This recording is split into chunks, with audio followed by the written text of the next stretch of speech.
Hello everybody, this is Digraj Singh Rajput. Welcome to Magnet Brains. इस video में हम क्या पढ़ने वाले हैं? इस वीडियो में हम पढ़ेंगे एनसाइज्ड और एंट्रेंच्ड मेंडर्स के बारे में, जो कि इरोजनल लैंडफॉर्म्स की कैटेगरी में आते हैं। और ये इरोजनल लैंडफॉर्म्स कैसे बनते हैं, इनके पीछे एजेंट वही रनिंग वाटर होता है। अब जरा टॉपिक को समझो। देखो सीधे टॉपिक पे आते हैं, क्योंकि हम आपको बता चुके हैं क्या चीजें चल रही है। आप ऐसे ही एक एक करके सारे इरोजनल लैंडफॉर्म को और सारे डिपोजिशनल लैंडफॉर्म को पढ़ेंगे, जो किससे बने हैं, जो रनिंग वाटर के कारण बने हैं। फाइन। तो अब यहां पे क्या है, देखो अगर हम बात करें मेंडर्स की, तो मेंडर्स को तो आप समझते हो, जानते हो, पहचानते हो। मेंडर्स को कैसे जानते पहचानते हो? क्योंकि आप छोटी क्लासेस से पढ़ रहे हो कि रिवर जो रहती है, एक रिवर अपने ओल्ड स्टेज में क्या करने लगती है, लहर मारने लगती है। क्यों? क्योंकि वहां पे आप देखोगे स्लोप कम हो गया है और पानी की जो वॉल्यूम है वो ज्यादा है। तो रिवर क्या करती है, इस तरह से जिगजैग जिगजैग मूव करती है, ऐसे मेंडर्स बनाती है। ठीक है, जो ऐसे लूप्स बनते हैं उन्हें क्या कहा जाता है, मेंडर्स कहा जाता है। फाइन। अब यहां पे हमें नई चीज क्या जानना है, पता है? मेंडर के आगे ये जो प्रीफिक्स लग गया है, क्या? एनसाइज्ड और एंट्रेंच्ड मेंडर्स। एंट्रेंच्ड उसमें अंदर गुदा हुआ मेंडर है। कहां पे, कैसे, वो सारी चीजें कैसे बनता है, वो सब कुछ मैं आपको बताने वाला हूं। ठीक है, आपके जो आपकी बुक है, तो बुक में भी सिर्फ एक लाइन में ही एंट्रेंच्ड मेंडर्स को बता दिया गया है। और वो हम एक लाइन में खत्म भी कर सकते हैं कि हार्ड रॉक के अंदर जब डीप मेंडर्स बनते हैं तो वो एंट्रेंच्ड मेंडर कहलाते हैं। और मेंडर्स नॉर्मली प्लेन एरिया पे बनते हैं। ठीक है, लेकिन हम मेंडर की पूरी कहानी जीरो से देखें अगर हम, तो क्या होता है, इन streams that flow rapidly over steep gradients, normally erosion is concentrated on the bottom of stream channel. Concept समझते चलना, जो आप पहले भी पढ़ के आए हो, कि स्टीप स्लोप पे जो स्ट्रीम्स बह रही होगी, स्लोप ज्यादा होगा, वहां से जो स्ट्रीम्स बहते हुए आएगी ना, तो वो कहां पे इरोजन ज्यादा परफॉर्म करेगी, पता है? तो erosion is concentrated on the bottom of stream channel. जो स्ट्रीम चैनल का बॉटम होता है ना, मतलब जो रिवर बेड है, रिवर बेड का जो बॉटम है, इसमें ज्यादा क्या होगा, इरोजन होगा। क्यों? क्योंकि वो स्पीड जो है, वो स्पीड क्या कर रही है, बॉटम में ज्यादा इरोजन परफॉर्म करवा रही है। फाइन, ठीक है। Also in the case of steep gradient streams, lateral erosion on the side of valley is not much when compared to the streams flowing on low and gentle slope। और अगर बात की जाए lateral erosion की, देखो आप यहां पे vertical erosion की अगर बात करोगे तो steep slope है तो vertical erosion ज्यादा होने वाला है। ठीक है, लेकिन जब क्या होता है, slope gentle हो जाता है ना, तो स्लोप जहां जेंटल हो जाएगा तो लेटरल इरोजन ज्यादा होगा। और वो जो लेटरल इरोजन ज्यादा होगा, मैच्योर स्टेज में आ गए हम, तो वहां पे रिवर बेड बढ़ गया।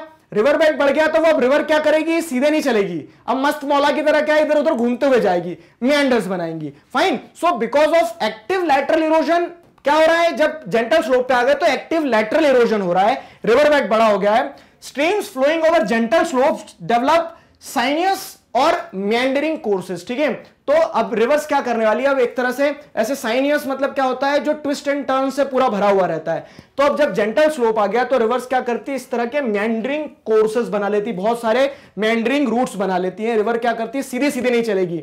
सिंपल सी चीज है, इसको एक्सपेरिमेंट को अपने घर पे भी करना आप, क्या कि वो टेबल है, टेबल पे पानी ऐसे डाल देना, तो फिर आप वो पानी को क्या करोगे, देखोगे पानी कभी इधर जा रहा है, कभी उधर जा रहा है, क्योंकि टेबल फ्लैट है ना, स्लोप नहीं है। और वही उसको आप सीधे उठा दोगे अगर, तो पूरा नीचे सर से बहते हुए निकल जाएगा। ठीक है, तो वही चीज है, यहां पे मेंडरिंग कोर्सेस बनाएगी, क्योंकि स्लोप क्या हो गया है, जेंटल हो गया है। फाइन। तो therefore it is common to find meandering courses over flood plains and delta plains where streams gradient are very gentle. तो आपको मेंडर अधिकतर कहां देखने को मिलेंगे, it is common to find meanders flood plains पे, या फिर कह सकते हो कहां पे, डेल्टा प्लेन्स पे, जहां पे एकदम स्लोप जो रहता है जेंटल रहता है, ज्यादा स्लोप रहता नहीं है, तो उस कारण से वो मेंडर्स कंस्ट्रक्ट होते हैं। अब इसमें एक पॉइंट ध्यान रखने वाला क्या है, इंपॉर्टेंट, ठीक है, जो टॉपिक का जो अभी तक नहीं आया, इंसाइज्ड और एंट्रेंच्ड मेंडर्स क्या होते हैं। तो जब क्या होते हैं, बहुत डीप और वाइड मेंडर्स बनने लगते हैं, ठीक है, कहां पे, हार्ड रॉक्स में, तो वो क्या कहलाएंगे, वो इंसाइज्ड और एंट्रेंच्ड मेंडर कहलाएंगे।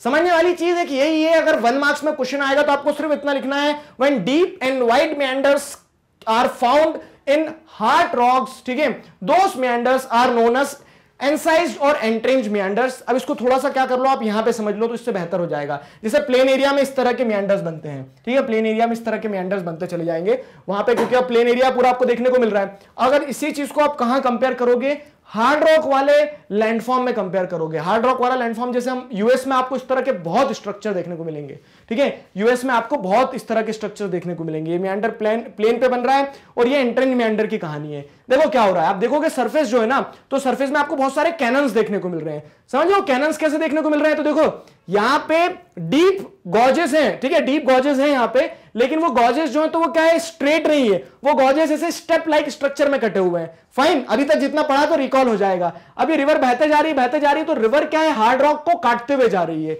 अब हार्ड रॉक को काटते हुए जा रही है, तो जहां पे हार्ड रॉक क्या होती है और ज्यादा हार्ड होती है, तो वहां पे वो आगे ना मूव करते हुए क्या करती है, एक तरह से टर्न लेती है, ठीक है, तो टर्न लेती है, तो इस तरह से क्या बना रही है, मेंडर बना रही है। या चलेगी यहां पे और फिर यहां पे मेंडर बनाएगी। अब और पता है अब इसी से एक और स्ट्रक्चर जुड़ा हुआ है। अभी ये इरोजन के कारण हो रहा है, क्यों, क्योंकि जो पानी बह रहा है, तो पानी के साथ में जो बोल्डर्स हैं, जो पेबल्स हैं, वो क्या करते जा रहे हैं, इरोजन परफॉर्म करते जा रहे हैं, ठीक है। इसी के साथ जुड़ा हुआ एक और स्ट्रक्चर है, एक और लैंडफॉर्म होता है ऑक्सबो लेक। आगे पढ़ोगे आप, तो ऑक्सबो लेक कैसे बन जाता है। अब मान लो ये नदी किसी दिन यहां से ऐसे घूम जाएगी ना, तो ये हिस्सा तो कट गया, फाइन, ये हिस्सा कट गया, अब नदी ऐसे बह के जा रही है, तो उस कारण से क्या हो जाएगा, ये जो इतना पार्ट, ये जो लूप कट ऑफ हो गया, वो ऑक्सबो लेक बन जाएगा। जैसे प्लेन में भी देखोगे तो ये क्या बन जाएगा, इतना लूप कट ऑफ हो गया, तो ये ऑक्सबो लेक बन जाएगा। आगे पढ़ोगे ऑक्सबो लेक के बारे में और, ठीक है।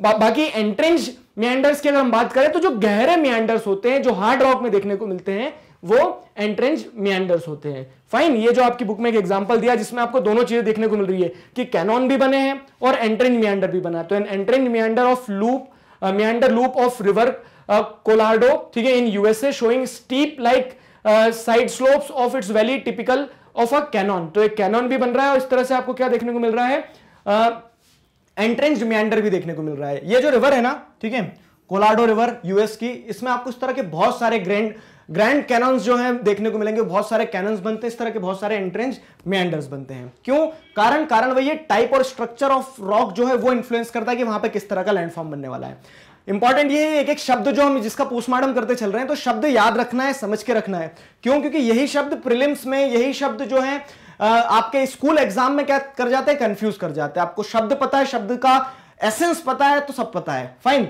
चलो, तो इसी के साथ हमारा टॉपिक कंप्लीट होता है। I hope you enjoyed it, ठीक है। अब एक और, अभी जैसे हम देखेंगे इरोजनल लैंडफॉर्म और बनते हैं। इतना ही नहीं है, रनिंग वाटर के जो आपने इरोजनल लैंडफॉर्म्स देखे, जिसमें आपने क्या क्या देख लिया, वैलीज के बारे में देख लिया, ठीक है, वैलीज के साथ साथ में आपने देखा जाए तो गॉज देख लिया क्या होते हैं, कैनन्स देख लिया क्या होते हैं, ठीक है, आपने ये देख लिया कि यहाँ पे हाँ इंसाइज्ड और एंट्रेंज्ड मेंडर्स क्या होते हैं। जब ये इतने सारे आपने इरोजनल लैंडफॉर्म देखे, तो एक और देखो, वो क्या है, रिवर टेरेसेस जो बनते हैं। वो रिवर टेरेसेस क्या है, कैसे हैं, वो सारा सब कुछ आपको नेक्स्ट वीडियो में बताने वाला हूं। मैग्नेट ब्रेन्स पर क्लास 4th से क्लास 12th तक इसी तरह से सभी सब्जेक्ट्स, चैप्टर्स, टॉपिक, सब टॉपिक, सब कुछ सिस्टमैटिक वे में वीडियो लेक्चर्स के फॉर्मेट में अवेलेबल हैं, जिन्हें आप बहुत आसानी से देख सकते हैं, पढ़ सकते हैं, घर बैठे अपना सिलेबस कंप्लीट कर सकते हैं। अपने जूनियर्स और सीनियर्स को जरूर बताइए मैग्नेट ब्रेन्स के बारे में। मिलते हैं नेक्स्ट वीडियो में। Till then stay connected, keep learning. Thank you very much.